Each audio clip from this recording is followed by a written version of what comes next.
கொஞ்சமாக ஆயில் ஊற்றிக்கலாம். உருளைக்கிழங்கு எண்ணெய் நிறைய ஊற்றணும்னு அவசியமே இல்லை. கொஞ்சம் லைட்டாக சோம்பு,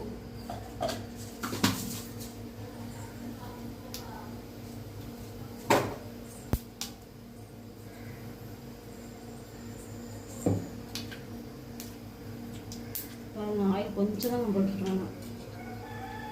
ஆயில் வச்சுட்டு உருளைக்கிழங்கு கட் பண்ணி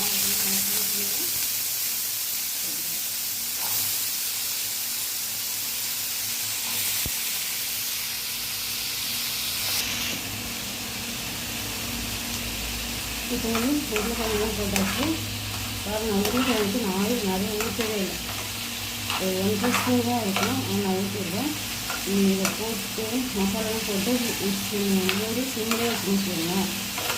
எண்ணெய் கரெக்டாக இருக்கும். நமக்கு நல்லா ஃப்ளேவராக நல்லாயிருக்கும். ஸோ இதுக்கு தேவையான உப்பு போட்டுக்கலாம்.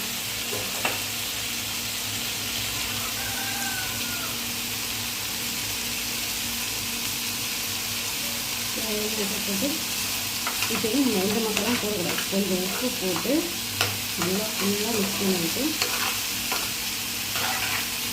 ஒரு 4 செகண்ட் என்ன செய்யணும்னாக்கா அதை மூடி நம்ம சிம்மில் வைக்கணும்.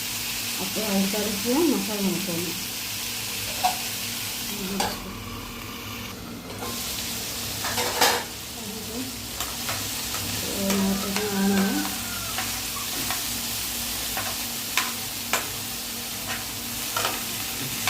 இப்போ வெங்காயத்தில் இருக்குது பார்த்தீங்களா, அது வந்து இது காரம் அவ்வளோவா இருக்காது. இது லைட்டாக நல்லா தனி மிளகாத்தூள் போட்டு இப்போ நம்ம எல்லாத்தையும் மிக்ஸ் பண்ணிடுவோம். மிக்ஸ் பண்ணிவிட்டு சிம்மில் வச்சு ஒரு 5 நிமிஷத்தில் நம்ம வந்து தண்ணிலாம் ஊற்றணும் கிடையாது. தண்ணி ஊற்றாமையே இது வந்து அப்படியே சிம்மிலே வச்சுன்னு சொல்லுவாங்க. நல்லா வெந்துடும். இது வந்து பசங்களுக்கு பிடிச்ச மாதிரி நல்லாயிருக்கும்.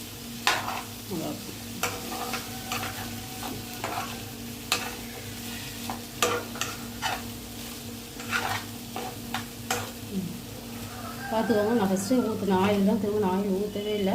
ஆனால் இதுக்கு உருளைக்கிழங்குக்கு தேவையான எண்ணெய் இதில் கரெக்டாக இருக்குது. பாருங்கள், சிம்மில் வச்சு மூடி செய்யலாம். இடையிலேயே கொஞ்சம் நேரம் எடுத்து அந்த உருளைக்கிழங்கு கிண்டிவிட்டு மூடி வச்சுட்டு இப்போ நம்ம புதினா கொத்தமல்லி அரைச்சி வச்சுருக்கோம் பார்த்தீங்களா, அதை அரைச்சி பேஸ்ட் மாதிரி ஆக்கி கொண்டு வந்துக்கலாம். ஃப்ரெண்ட்ஸ் பாருங்கள், ஃப்ரெண்ட்ஸ் நல்லா நம்ம சிம்லேயே வச்சுருந்தோம். ஒரு 5 மினிட்ஸ் வச்சுருந்தோம். பாருங்கள், ஆயில் கரெக்டான அதே ஆயில் கரெக்டாக இருந்துச்சு. பார்த்துக்கோங்க, இப்போ வந்து இது வெந்துருச்சு. ஓகேங்களா? இப்போ நம்ம லாஸ்ட்டாக தச்சு கணக்குக்கோங்க.